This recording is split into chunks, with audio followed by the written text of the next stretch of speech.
સમગ્ર રાજ્યમાં સાર્વત્રિક વરસાદ નોંધાઈ રહ્યો છે ત્યારે અમદાવાદ જિલ્લાના વિરમગામ, માંડલ, નળકાંઠા સહિત પંથકના જે ગ્રામ્ય વિસ્તારો છે ત્યાં વહેલી સવારથી ધોધમાર વરસાદ વરસી રહ્યો છે। આપ જોઈ શકો છો કે વિરમગામથી જે માંડલ જવાનો જે રસ્તો છે ત્યાં ઢીચણ સમાણા પાણી ભરાયા છે। આશરે સવારે 7 વાગ્યાથી શરૂઆત થયેલો વરસાદ અત્યારે હજુ ચાલુ જ છે અને 2 ઇંચથી વધુ વરસાદ અત્યારે ખાબક્યો છે। આપ જોઈ શકો છો કે અત્યારે વિરમગામથી જે માંડલ રોડ છે તેને ઢીચણ સમાણા વરસાદી પાણી ભરાયા છે અને જેને વાહન ચાલકો અને રાહદારીઓ છે તેને ભારે હાલાકીનો સામનો કરવો પડ્યો છે। જે આપણે દૂર દૂર સુધી જોઈ શકાય છે કે અત્યારે વિરમગામથી જે માંડલ રોડ છે ત્યાં લોકોને ચાલતા જવાની મજબૂરી પડી છે અને ઢીચણ સમાણા પાણીમાં લઈને સવારથી લઈને અત્યારે વિરમગામ શહેરના ભરવાડી દરવાજાની વાત કરીએ, નાના મોટા પરકોટા વિસ્તારની વાત કરીએ કે અનેક સોસાયટી વિસ્તારની વાત કરીએ જ્યાં ઢીચણ સમાણા વરસાદી પાણી ભરાયા છે ત્યારે આપ જોઈ શકો છો અત્યારે સીધા દ્રશ્યો કે જે વિરમગામ નગરપાલિકાની સામે જ અત્યારે આવા દ્રશ્યો અત્યારે જોઈ શકાય છે અને વિરમગામ નગરપાલિકા દ્વારા દર વર્ષની માફક પ્રી મોન્સૂન પ્લાનની કામગીરી હાથ ધરવામાં આવતી હોય છે, પરંતુ માત્ર કાગળ ઉપર જે કામગીરી થતી હોય તેવા દ્રશ્યો અત્યારે હાલ સીધા દ્રશ્યો અત્યારે જોઈ શકાય છે કે વિરમગામ શહેરમાં માત્ર 2 ઇંચથી વધુ વરસાદથી ઠેર ઠેર જગ્યાએ વરસાદી પાણી ભરાયા છે અને જનજીવન અસ્તવ્યસ્ત થઈ જવા પામ્યું છે। પિયુષ ગજ્જર, સંદેશ ન્યૂઝ, વિરમગામ। પરથી જે વરસાદ વરસી રહ્યો છે ક્યાં ક્યાં પાણી ભરાયા છે, કેવી હાલાકી પડી રહી છે? પાણી તો અમારા મેટલામાં ઘણી જગ્યાએ પાણી ભરાયું છે। બાપા સીતારામનો ઇલાકો છે, જો માંડલ રોડ છે, મેન રોડ ઉપર ઢીચણ સમાણા પાણી ભરાઈ ગયેલું છે। પાણી ફૂલ જોરશોર ભરાય છે, વરસાદ ફૂલ જોરશોર ચાલુ છે।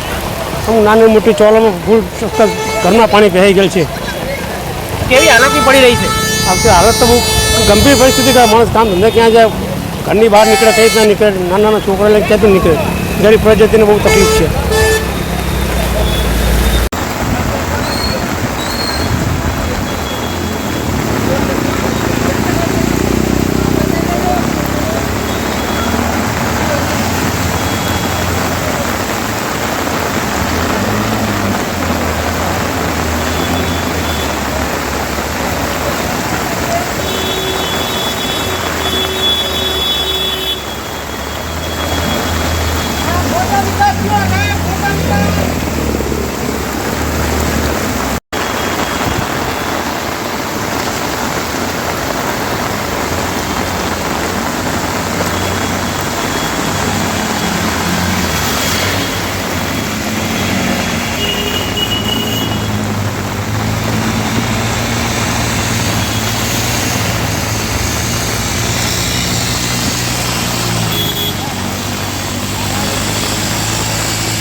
ઓલી બાલ્ટી છે ને એને ધોવામાં મૂક્યો છે।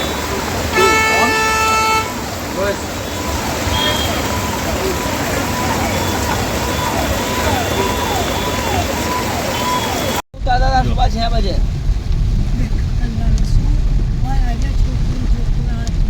બાર